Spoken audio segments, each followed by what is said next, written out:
Ba't naman dito mo naisipang magtinda sa gilid ng kalsada? Sa gilid ng kalsada po kasi kitang-kita po sa kamatao. 100 pesos lang to, napakasulit na nito. Ito ba'y pumuputok? Pumuputok ba to? Anong binibenta niyo po dito, ma'am? Nag-offer po kami ng 20 meal po, which is 10 pesos na ulam po and then 10 pesos na kanin po. Meron din po kaming tortang talong. Magkano po sa tortang talong, ma'am? May 20 po, may 25. Depende po sa size niya. And then meron din po kaming okay po, 15 pesos lang po. Tapos Okay. meron din po kaming ginisang pechay po, 30 pesos lang po per order.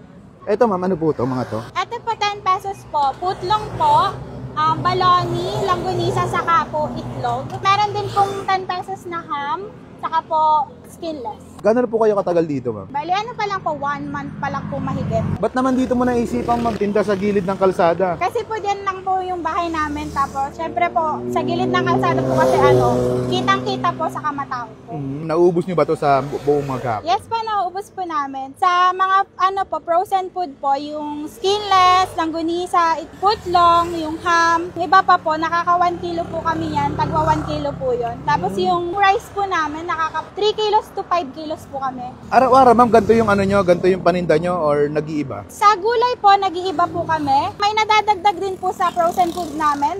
Minsan po meron kaming hotdog, gano'n. Ano palang pangalan ng kainan nyo, itong pwesto mo? May 20 mil po. Ilanong oras po kayo nag-open dito, ma'am? 9 a.m. to 5 p.m. po. Pa-order ako ng mga ulam mo dyan, halagang 100 pesos. Paano ba natin mababudget ng 100 pesos yan? Yung masusulit natin. Sa gulay po, 30 pesos lang po. 30 sa gulay.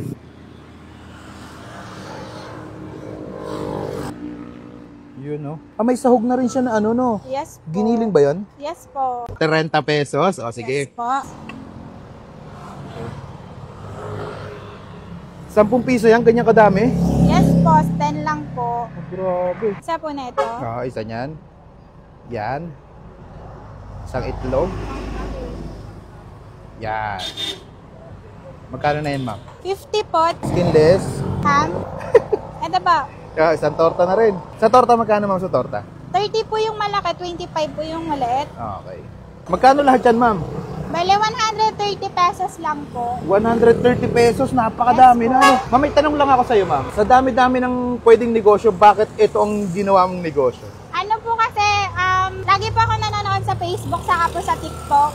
Bali po, laging nadaan po sa FYP ko. Kaya po, ayun, naisipan po namin inegosyo ng partner ko. Sige, ma'am, tikman ko muna to. Thank you po. Po. At ay mga kaabangers, nandito tayo ngayon sa 20 mil dito sa Barangay Calibuyo, Sitio Matabok, Tansa, Cavite. Grabe, napakasulit nito. Itong kinuha natin, halagang 100 pesos lang. Meron ka na ditong torta, ham, ayan short long, ayan, merong itlog, merong skinless longganisa, longganisa na longganisa. 100 pesos lang to, napakasulit na nito. Meron din silang gulay, 30 pesos lang yan.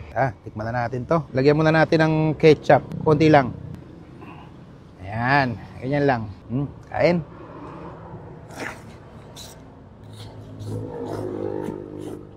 Yung kanin nila dito, ang dami, 10 piso lang yun. Yung nilagay kanina, nakita nyo naman. Sa halagang 100 pesos, siguradong busog na busog ka na. Torta. Yung torta nila, yung malaki, 30. Yung maliit, 20.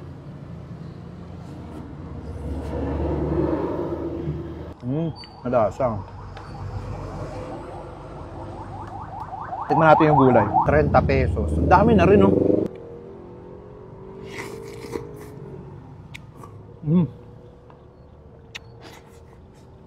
Init. Tama-tama lang. Karinderya style na, naluto.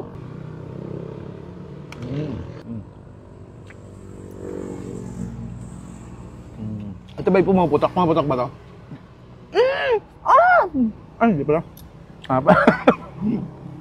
Kung taga Barangay Calibuyo ka at wala kang almusal, try nyo na dito sa 20 mil. Sulit na yan. 100 pesos, siguradong busog na busog ka na.